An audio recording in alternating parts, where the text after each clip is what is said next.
প্রিয় শিক্ষার্থীরা, কীভাবে আমরা সহজে টেন্স শিখব এই সংক্ষিপ্ত রুলসগুলো দেখলে আমরা বুঝতে পারবো কোনটা কোন টেন্স।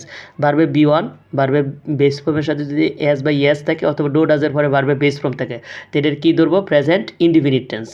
আর এটাকে যদি কোনো ভার্বে বেস ফর্ম অথবা ভার্বে বেস ফর্মে এস বা ইয়েস অথবা ডো ডাজের পরে ভার্বে বি ওয়ান থাকে তাহলে আমরা কী টেন্স ধরবো?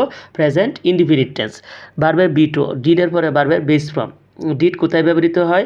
ফার্স্ট ইনডিফিনিটেন্সের ইন্ট্রোগেটিভ এবং নেগেটিভ সেন্টেন্সে। এখানে আবার বলে রাখি, ডো ডাস কোথায় ব্যবহৃত হয়? প্রেজেন্ট ইনডিফিনিটেন্সের ইন্ট্রোগেটিভ এবং নেগেটিভ সেন্টেন্সে ব্যবহৃত হয় এবং যে ভার্বটা আসবে ভার্বের বেস ফর্ম হবে।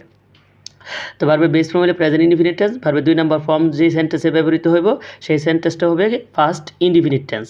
তো হ্যাভ হ্যাজের পরে যদি ভার্বের 3 নম্বর ফর্ম থাকে তাহলে হ্যাভ হ্যাজের পরে যদি ভার্বের 3 নম্বর ফর্ম থাকে তাহলে প্রেজেন্ট পারফেক্ট টেন্স। হ্যাডের পরে যদি ভার্বের 3 নম্বর ফর্ম থাকে তাহলে কোন টেন্স ধরবো? First perfect tense. এম ইজারের পরে যদি এম ইজার পরে ভার্বের বিয়নের সাথে আইএনজি হয় তাহলে কোন টেন্স ধরবো? Present continuous tense. এম ইজারের পরে যদি ভার্বের সাথে আইএনজি হয় তাহলে কোন টেন্স হবে? Present continuous tense. ওয়াজ ওয়ারের পরে যদি ভার্বের বিয়নের সাথে আইএনজি হয়, ওয়াজ ওয়ারের পরে যদি ভার্বের বিয়নের সাথে আইএনজি হয় তাহলে কোন টেন্স হবে? First continuous tense.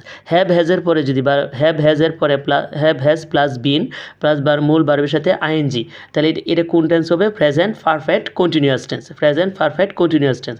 Had been plus ভার্বের বিয়নের সাথে আইএনজি এটা কোন টেন্স হবে? First perfect continuous tense.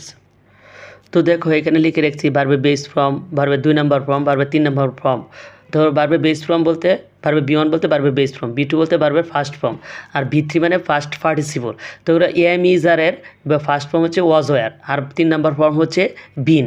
Have হ্যাজের পরে হচ্ছে হ্যাভ হ্যাজ হচ্ছে ভার্বের বেস ফর্ম আর হ্যাড হচ্ছে ভার্বের 2 নম্বর ফর্ম, হ্যাড হচ্ছে ভার্বের 3 নম্বর ফর্ম। তো এটা বেস ফর্ম, ফার্স্ট পার্টিসিপল। তো আমরা জানি প্রেজেন্ট ইনডিফিনিট টেন্সে সবসময় কোন টেন্স কী হয়? ভার্বের বেস ফর্ম হয়। দেখো তো am is are have has যদি কোনো সেন্টেন্স শুধু am is are have has হয় তাহলে কোনটা কী হবে? Present indefinite tense. কারণ এম ইজের পরে ভার্বের সাথে আইএনজি হবে, এটি মূল ভার্ব হিসেবে ব্যবহৃত হবে। হ্যাভ হ্যাজের পরে ভার্বের 3 নম্বর ফর্ম না থাকলে এটাও যদি মূল ভার্ব হয় তো সেই ক্ষেত্রে কী হবে? প্রেজেন্ট ইনডিফিনিট টেন্স, যেহেতু এগুলো ভার্বের বেস ফর্ম। সেমভাবে ওয়াজওয়ার থাকলে বা হ্যাড থাকলে আমরা ওয়াজওয়ার থাকলে বলি ফার্স্ট কন্টিনিউয়াস টেন্স। না, যদি ওয়াজওয়ারে ভার্বে বিয়ন বা ওয়াজওয়ারের পরে যদি ভার্বে বিয়নের সাথে আইএনজি না থাকে তাহলে কোন টেন্স হবে? First indefinite tense. সেমভাবে হ্যাডের পরে যদি ভার্বে 3 নম্বর ফর্ম না থাকে তাহলে কোন টেন্স হবে? First indefinite tense. He was a good player, এখানে শুধু ওয়াজ হয়েছে, ভার্বের সাথে আইএনজি হয় নাই। শি হ্যাড এ নাইস কার, এখানে হ্যাড হচ্ছে ভার্বের 2 নম্বর ফর্ম, হ্যাডের পরে ভার্বের 3 নম্বর ফর্ম হয় নাই। সেমভাবে it is a good idea, এখানে শুধু ইজ হয়েছে, ইজের পরে ভার্বের সাথে আইএনজি হয়েছে না, সুতরাং এটা কী হবে? Present indefinite tense.